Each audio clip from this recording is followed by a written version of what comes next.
Hello again, bones and ghouls, and welcome to Indieween. It's that magical time of the year where we can all dress up in costumes and get the most bang for our buck by supporting indie games. In case you're new to the channel or new to Indieween, the goal of this little thing we do here is to find cool spooky indie games every weekend of October whose combined prices are less than that of a single AAA game, which is going to be really easy this year because there's only 4 weekends in October and now games are MSRPing at $70 to $90. And I'm just going to tell you now, even with foregoing a free game this year, I didn't even break 50 bucks. We are feasting for cool indie titles this year.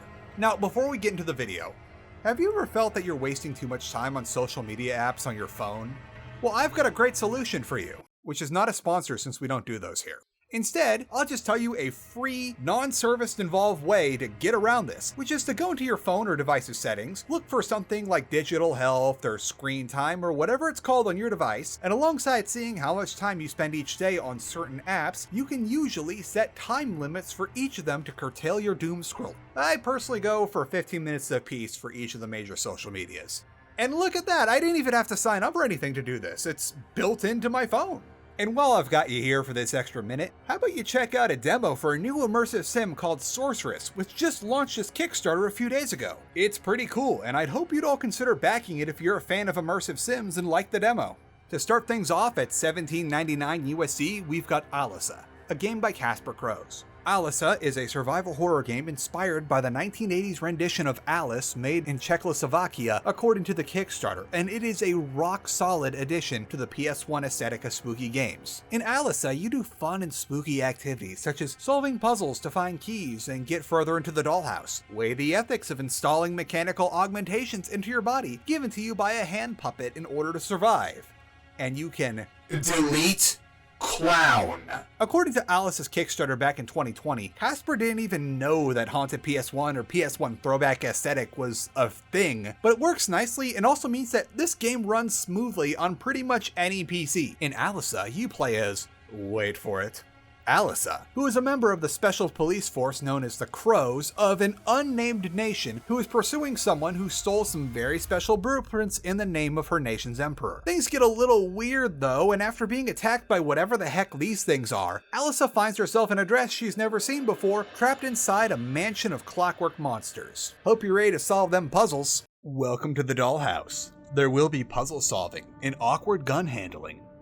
You're given the option, if you wanna, to enable auto-aim at the beginning of the game, which by doing so will reduce the amount of tooth wheels, the game's currency, you get from defeating enemies, which will most likely be a bigger hindrance in the long run than just learning how to aim with your arrow keys, which includes not only left and right relative to where Alisa is in-game, but also up and down as enemies crawl on the floor, because you are going to really need to save all those tooth wheels. Also, there is one of those mechanical upgrades in-game that gives you auto-aim sans the tooth wheel penalty. While there is a shop in-game, even with no penalties to currency, you will be using every last tooth wheel you find with extreme care. It's gonna be pretty close if you want to get through the game without having to carefully melee your way through some more troubling rooms, and you really should get good at learning not to shoot until you see the little light that says you have line of sight. Alisa operates on that alone-in-the-dark style fixed camera perspective, which can be a little disorienting at times, and you will do the thing that everyone does where you're running in one direction, it changes cameras, and then like your brain tells you to like change the arrow keys and you accidentally run back to the previous screen.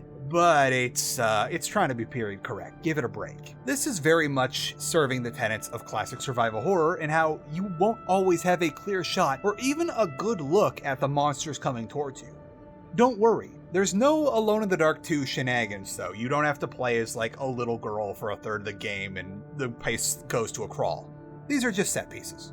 A lot of the time you're looking around a new room, you won't have a clear view of an important area, say up close at something sitting in the pews of a chapel, until you get close enough to really see certain objects there, and that will also put you in near pouncing distance for whatever nasty thing is hiding in wait for you. Most of the time there will be some pretty good audio cues if something is hiding just out of your line of sight though, so it's not going to be like a gotcha. Certain special enemies like Mother will even have their own theme play to tell you that they're in the room with you, which, just take my advice, if you hear Mother's theme, just head to the nearest door and get through it as fast as you can to reset the encounter. Mother is fast. Alisa is fairly straightforward with its items and upgrades, with there only being one healing item in the game, but don't go expecting to find one in every room. There's also the bit that your shopkeeper is a hand puppet coming out of a hole in the wall. Let's not question that for now. You're gonna want to get that nurse's dress as soon as you're able to increase the effectiveness of the few healing items you're gonna find, but we're getting ahead of ourselves. As for the weapons, you start with a pistol that you never really lose how effective it is, but after a while you're gonna want to have access to better guns for DPSing down bosses. Then there's the saber, which is the single most useful item in the game as it requires no ammo and is fairly cheap to get compared to other melee weapons, as well as once you get smart, you know how to get into just the right range for it to hit the enemy but the enemy to not hit you, or better yet, get right to the side of an enemy to where they can't hit you at all as you get 3 or 4 good hits in on them. Learn the patterns, boyos. I went through most of the game using only the pistol and the saber since I was more focused on getting dresses for those stat buffs, but later on I did get the good stuff like the pump action shotgun and the revolver, which are amazing for bosses or if you're just not feeling going through a certain room and want everything to go away right now. A really nice touch with the guns is that they all seem to have varied reload animations, such as the shotgun only reloading 5 shots if you're loading it from empty, but if you already have a chambered round, you can load up to 6 shells for 5 in the magazine plus 1 chambered. The revolver is a similar story, with it only dropping as many spent casings as you fired from it, and if you already ejected the casings before getting interrupted, you don't have to eject the casings a second time during the reload. The other main thing you can buy with all the tooth wheels you get off enemies are dresses from your police uniform, which gives you an accuracy bonus, the nurse uniform, which increases how much you heal with first aid kits, and let's be honest, while you do need it, you will never leave the safe room wearing it, or the one I used a lot, which is the leather armor, which gives you a hefty defensive bonus for early in the game. It's great if you want to do a lot of melee to save your ammo for important stuff. Some dresses can be found out in the wild too, if you can even call whatever this thing is a dress, and others require you to beat certain bosses first. Some dresses serve very niche purposes, like the Hydra suit allowing you to swim quickly in water, which you can also do if you just take off your armor entirely, but I'd like at least some defensive bonus, please.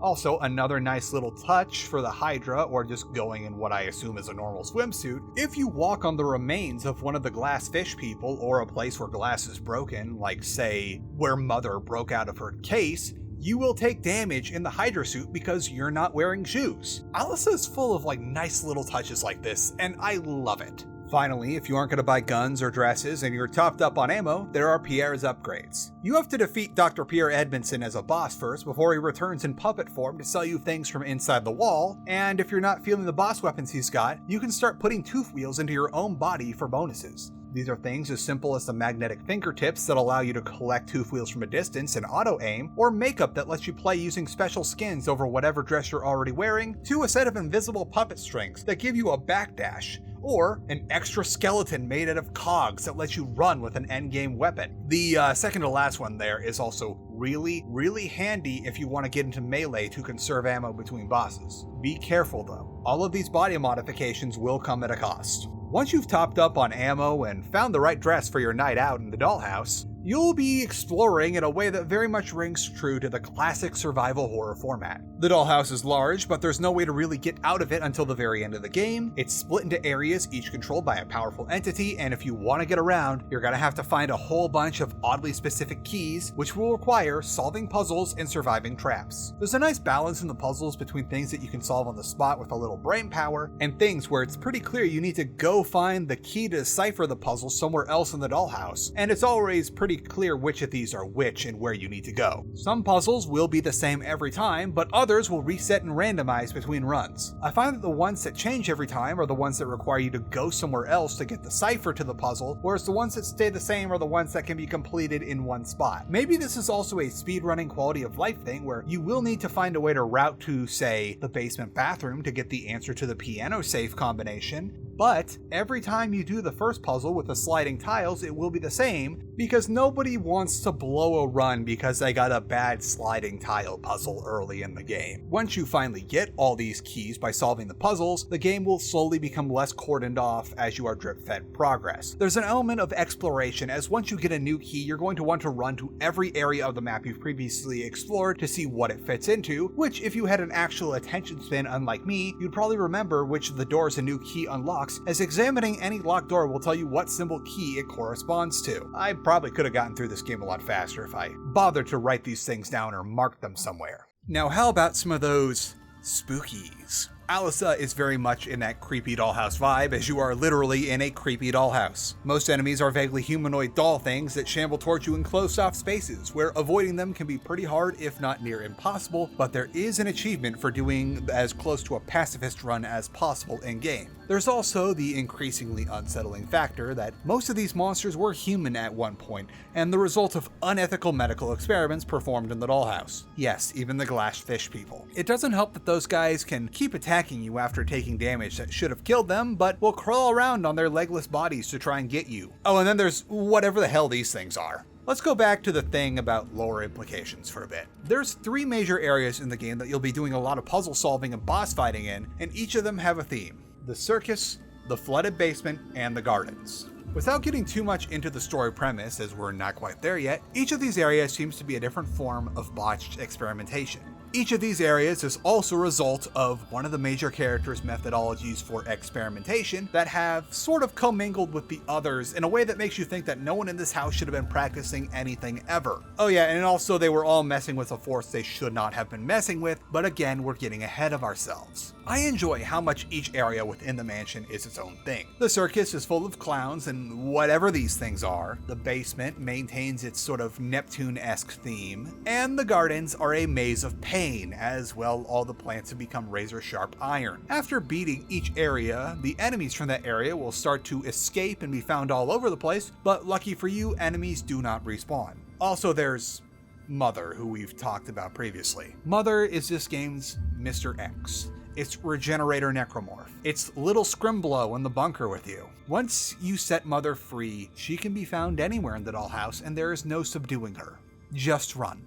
You'll be able to make her go away eventually, but once she's out, no room in the dollhouse is safe. And of course, we couldn't talk about the spookies without talking about the bosses. Each boss has its own unique look that lines up with their domain, like the Mad Dr. Pierre, the Octopus Lady, and Isabella Flora, to name a few that don't spoil too much of the game. Each of them have their own thing going on, like the not-so-good doctor's literal murder machine, which you just sort of have to survive, or how Isabella Flora wants to duel you with swords. Things will get pretty weird later, but let's just get into the story. The premise of Alisa is much of what we previously discussed at the beginning of the video. Alisa is a member of some sort of special police force that's on the trail of a thief that stole some sort of special blueprints. We don't really know much about this nation or the Emperor or what's even in these blueprints, but we gotta get them back. The intro of the game happens, and now we're in the dollhouse. Something interesting to note here before we go any further is that if you examine one of the pictures in the old man's house as you are questioning people in the town, you'll notice that they resemble the mother and the daughter that we'll meet later on. Without getting too much into plot details just yet, we learn from various notes that a couple scientists were trying to work on what is essentially a cure for death. Dr. Pierre Edmondson was doing this through his invention, the tooth wheel, which was essentially trying to replace all the parts of a person that were dying with cogs and springs, while Isabella Flora, the lady you fight in the gardens, was trying to work something out with plants, a la Lazarus Vector and Bioshock, before moving on to humans. Okay, spoiler time, you know what to do. This isn't gonna be perfect, but I'm gonna try to take my best shot at unraveling the plot here. So, before any of this started, a mining expedition was sent out for reasons unknown to anyone actually working the job, but their unstated goal was to excavate an area where an old asylum had been swallowed into the earth. They found what they were supposed to be looking for among the ruins, which were clearly inhabited at one point, as they found lights and what have you. It was an artifact called the Finger of God.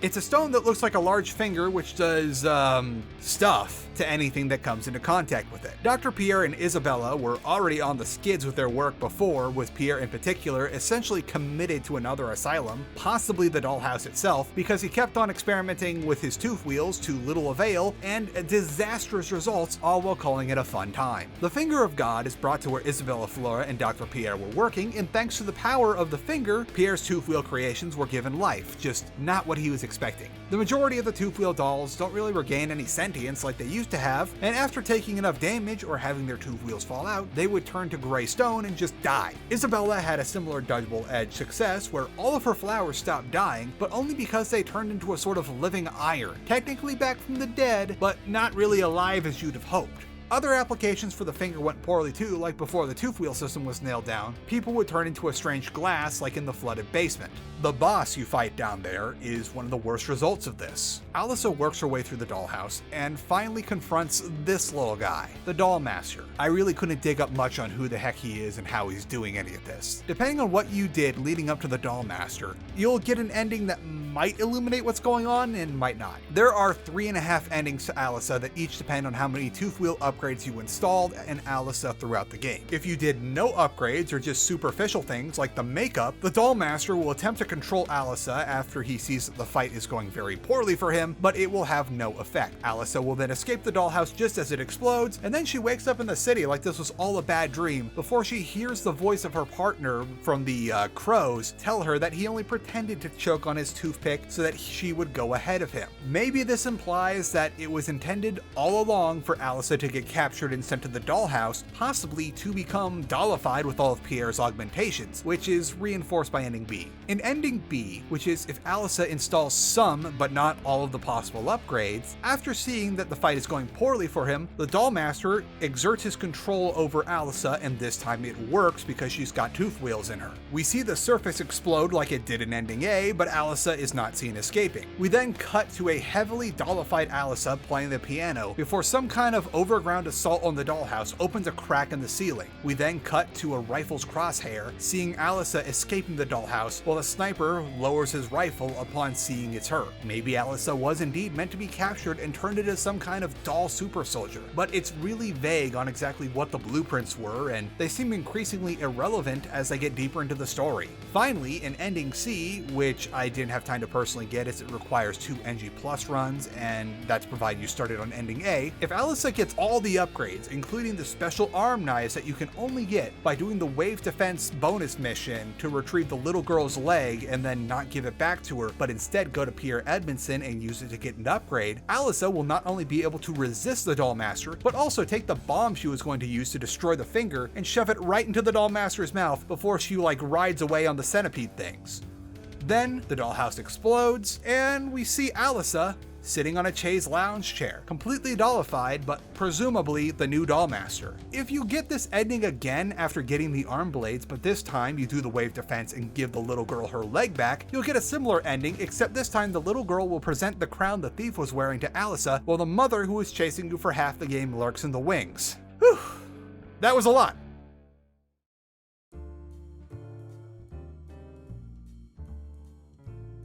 Now that we've gotten to the end of the game, I'm pretty sure you figured out that there's still a whole lot to do. There's a new game plus system that operates a la Dark Souls, where each run gets a little harder, but as you complete runs, that shouldn't be too much of a problem because while the amount of ammo you can find stays the same and the enemies get tankier, you get good and learn the patterns of enemy attacks for meleeing them down. Like once you get Isabella Flora's boss weapon and the puppet strings, you're gonna be able to melee down just about anything between dodges. There's also quite a few things that open up after the first game clear, such as the Devil's Carnival and the White Dress, which has its defense rating stacked with all your upgrades, making you effectively invincible at a certain point. Also, according to speedrun.com, the NG Plus goes up to +9, so you can get really wild with this. Speaking of which, Alisa does have good speed game viability, and it looks like the director's cut is currently sitting at 46 minutes and change, with some good space between each of the subsequent runs, so there's probably room for optimization in there, or even finding a new technique. Game's only been out for about 2 years now. Oh yeah, and I didn't have anywhere else to put this, but if you put the thing you get from Dr. Edmondson into the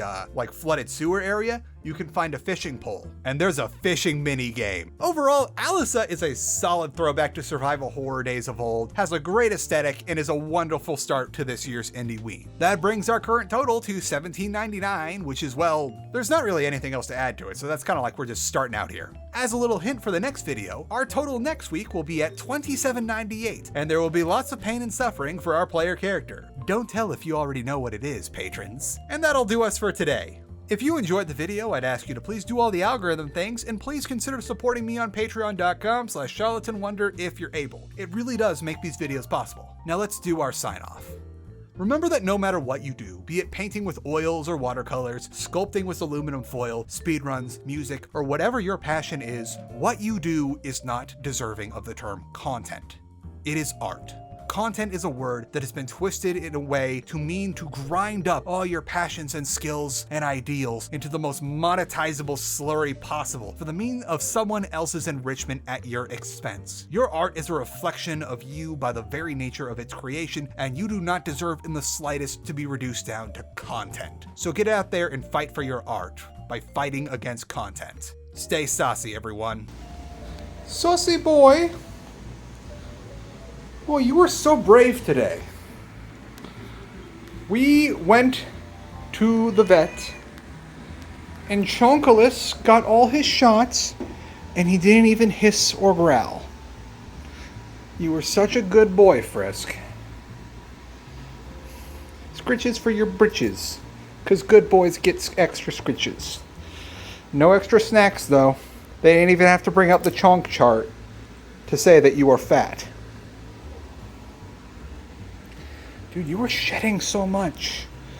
Like, he was really freaked out when we put him in the carrier. And, like, he, like, whined for a bit as we were driving there. But then once we got there, like, we just knew, okay, don't. Like, we just opened the top of the carrier, kept the blankie over him so he didn't have to look at the needles poking him.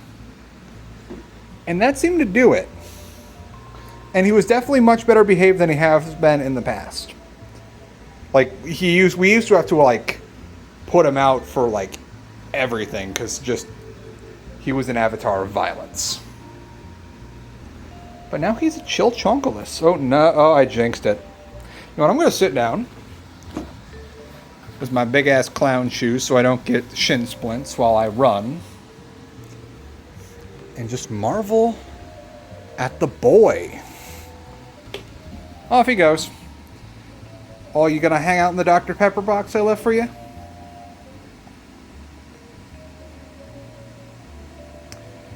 Ooh, yeah.